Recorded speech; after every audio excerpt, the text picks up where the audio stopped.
안녕하십니까. 신흥균 군사TV 디펜스 브리핑입니다. 자, 타이콘 대로가급 이지스 순양함 지금 이제부터 대량 투획에 들어가는데 이걸 이지스 어쇼처럼 고정 배치 탄도미사일 요격 기지로 삼자라는 주장이 나오기 시작했고, 이게 지금 진짜로 될 것 같습니다.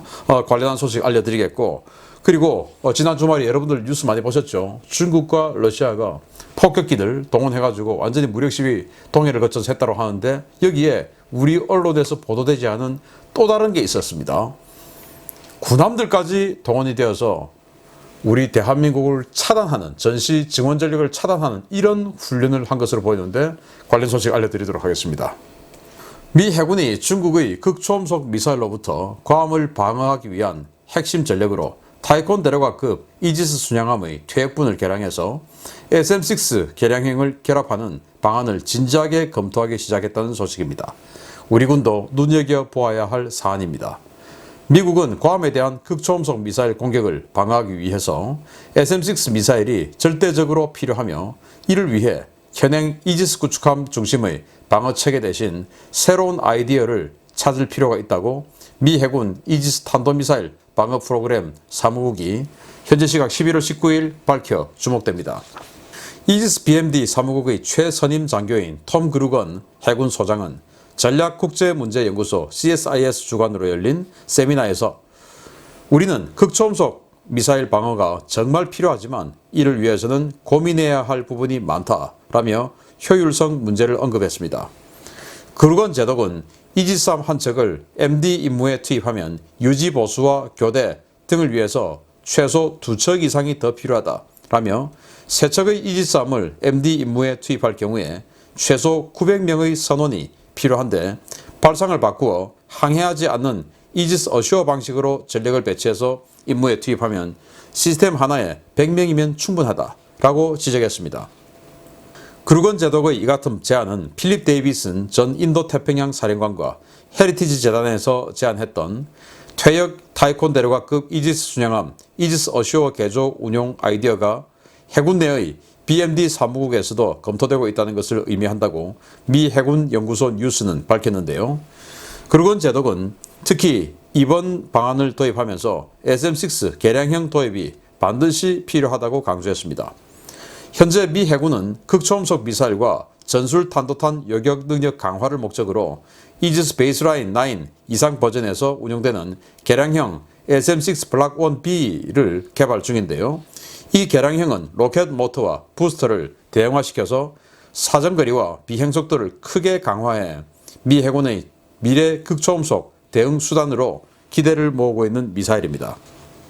그루건 제독의 발언대로 미 해군이 타이콘 대로가급을 개조해서 이지스 어쇼어로 개조할 경우에 현재 21척이 운용 중인 타이콘 대로가급 상당수가 괌은 물론 하와이나 주1 미군 주요 기지 등 해외 미군 방어자산으로 활용될 가능성이 커지는데요. 중국의 미사일 대량 투발 위협에 노출된 우리나라도 이러한 시스템의 서해 배치를 미국과 적극 논의해 볼 필요가 있어 보입니다. 굉장히 좋은 아이디어죠.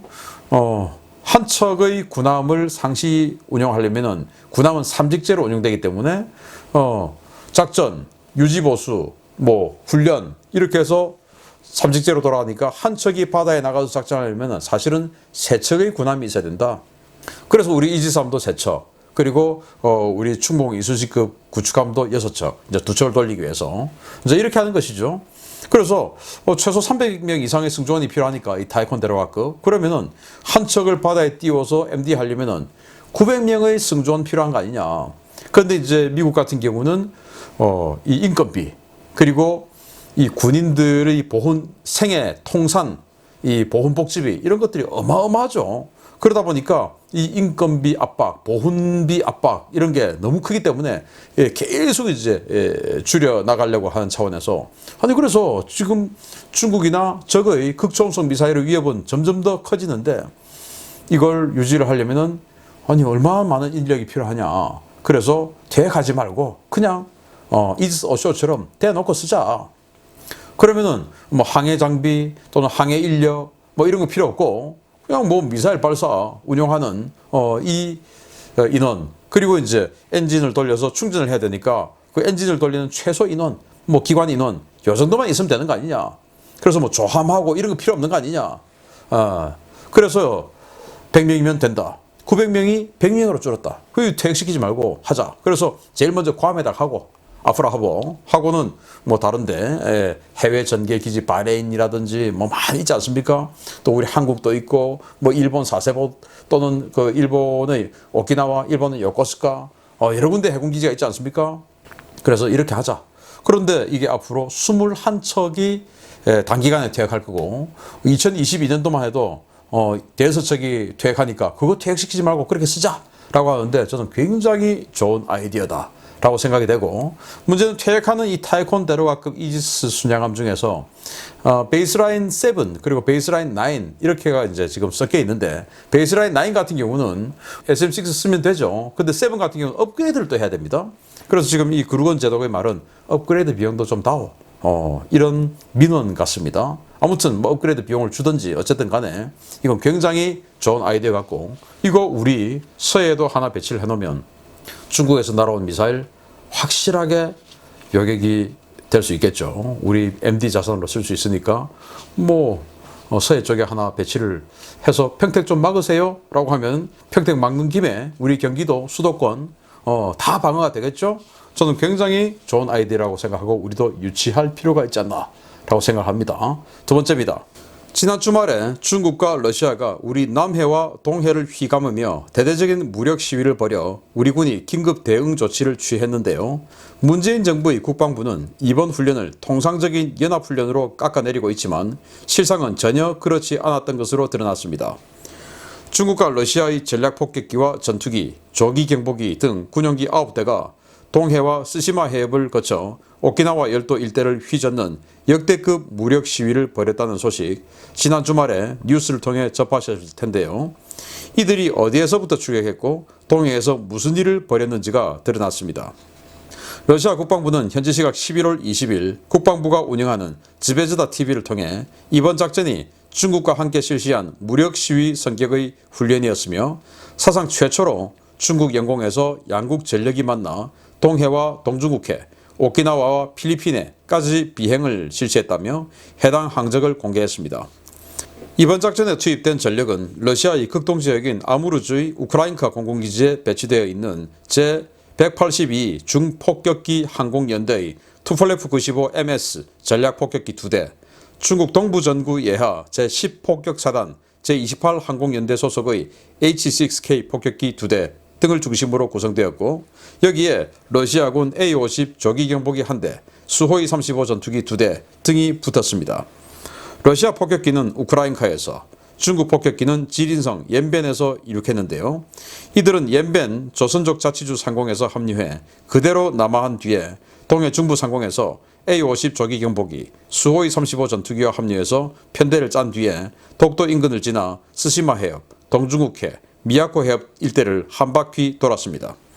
주목할 만한 것은 우리 언론에서는 보도되지 않은 중국과 러시아의 해공군 연합훈련 내용인데요. 중국은 11월 13일 북해함대 소속의 052D 방공구축함인 탕산함, 054A 범용호위함 한단함을 스시마 해협을 통해 동해로 밀어넣은 뒤에 러시아 측과 동해상에서 연합훈련을 실시했고, 18일 야간에는 러시아 태평양 함대 소속의 우달로이급 구축함인 아드미럴 펜틀레예프함과 합류해서 제주 인근 해역에 전개한 뒤에 19일 추가 전개한 폭격기들과 동중국해 일대에서 연합훈련을 실시했습니다. 이런 움직임은 중국이 한반도를 예속화를 전제로 하고 서해와 동해, 남해 전역에서 입체 전력을 동원해 미일 연합전력에 대항하는 전진 차단선을 구축하는 절차를 연습하고 이를 러시아가 지원하는 형태로 풀이되는데요. 전략적으로는 우리 대한민국에 대단히 큰 위협이 되는 이런 훈련을 통상적인 연합훈련 정도로 평가절하하고 카디즈를 10분 정도밖에 침범하지 않았으니까 별 문제될 것 없다라는 군 당국의 반응, 몰라서 이러는 것인지 알고도 이러는 것인지 정말 우려가 커지고 있습니다. 아니 이게 어떻게 통상적인 연합훈련입니까? 이런 연합훈련 한 적이 없는, 전례 없는 훈련인데 이게 통상적인 겁니까? 말이 안 되죠. 그리고 이 폭격기들은 공이 핵 무기를 탑재할 수 있는 핵 폭격기들이에요. 이게 지금 우리 동해 그리고 남해를 한 바퀴 돌아서 우리 대한민국을 한 바퀴 도는데 이게 통상적인 연합훈련이다? 라고 하는 이 국방부 정말 어이가 없는데 이걸 이제 우리 언론에서 그냥 뭐 이런 일이 있었다라고 보도했지만 러시아 TV에서 자기네들의 항적을 공개를 했습니다. 그래서 이 우크라이나에서 출격을 했어요. 우크라이나에서 출격해서 이렇게 동해로 나가고 A-50 조기 경보기, 수호이 35 전투기는 이렇게 해서 동해로 나갑니다. 그리고 투플레프 95 폭격기는 중국으로 들어가요. 들어가서 중국延边 조선족 자치주 쪽에서 이 부분에서 이륙한,延边에서 이륙한 중국의 H-6K 폭격기 2대와 합류를 해서 이렇게 해서 동해로 나옵니다. 이제 북한 영공은 들어가지 않았어요. 동해로 나와서 이 동해 지역에서 A-50 조기 경보기 그리고 수호이 35 전투기하고 합류를 합니다. 그리고 수호이 35 전투기는 전부 공대공 미사일 실탄 장착을 했어요. 그리고 독도 쪽으로 꺾어져서 들어오면서 여기서 합동훈련하고 여기에 또 중국 해군 또 들어와서 연합훈련 했습니다. 그리고는 스시마 해협 상공으로, 그러니까 스시마섬 대마도가 있으면 대마도에서 서쪽은 대한해협, 동쪽은 스시마 해협이죠.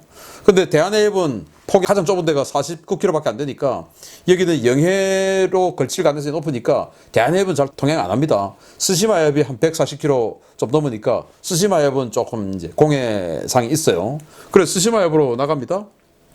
나가는데 문제는 이 지역에서 제주도 동쪽, 일본에서 보면 규슈 서쪽, 여기가 뭐냐? 우리 한국의 제주도와 일본 규슈는 바로 사세보가 있는 곳이죠. 사세보는 미일 연합 해군 또 특히나 미국의 상륙 전력이 주둔하는 어마어마한 전략기지입니다.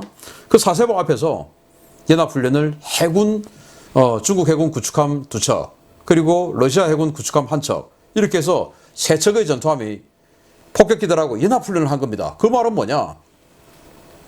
이 3척의 구축함이 사세보에서 나오는 이 전력하고 함대함 결전을 하는 것이고, 이 H-6K 중국 폭격기, 투플레브 95 러시아 폭격기가 공대함 타격을 해주는 이런 훈련을 한 겁니다. 이거 뭐 뻔한 거 아니겠습니까?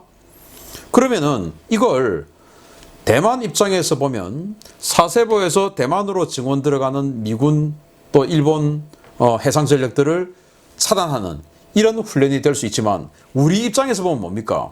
사세보에서 우리 대한민국으로 전개되는 유사시에 그 미군 증원 전력을 차단하는 그 훈련 아닙니까? 그래서 이 지점에서 훈련을 했다라는 것은 최근에 아주 위협도가 고조되고 있는 대만 사태를 염두에 둔 것일 수도 있지만, 우리 입장에서는 미군 증원 전력을 갖다가 아예 원천 차단해버리는 이런 훈련이에요. 그리고 함대함 결전을 하는 이런 훈련입니다. 이게 통상적인 연례 훈련이다 라고 평가절하해버리는 이 대한민국 정부, 말이 안 되죠. 자, 여기 보십시오. 해상자위다 공개를 했습니다. 중국의 이지스 구축함급인 052D형 구축함, 054A 범용 호위함, 그리고 러시아 우달로이급 구축함, 여기서 지금 훈련했어요. 여기서 폭격기들하고. 이게 문제가 없다. 뭐가 문제입니까 그러면 도대체? 그래서 정말 저는 우려되는 것이 중국의 동부전구 동해함대가 우리 대한민국의 동해를 자신들의 작전구역에 넣는 거, 이거는 단호히 우리는 반대해야 된다. 우리 대한민국의 동해바다가 왜 자기네들 작전구역입니까? 중국이 서해는 자기네들 연안이니까 나누어서 작전구역 하는 건 맞아요. 어쩔 수 없어요. 근데 동해는 뭐냐 이겁니다. 우리 한반도를 자기네들 영토로 생각하지 않는다면 어떻게 동해를 자기네들의 상시작전구역으로 삼을 수가 있습니까? 동해가 어떻게 자기네들 겁니까? 여기에 대해서 지금 이 대한민국 정부는 단 한 번의 항의도 하지 않는데, 다음 정권은 반드시 항의해서 여기에 대해서 단호히 반대한다라는 그런 의지를 보여주기 바랍니다. 우리 언론에서 절대 공개하지 않았던 말씀 여러분에게 정보를 알려드렸습니다. 마치겠습니다. 감사합니다.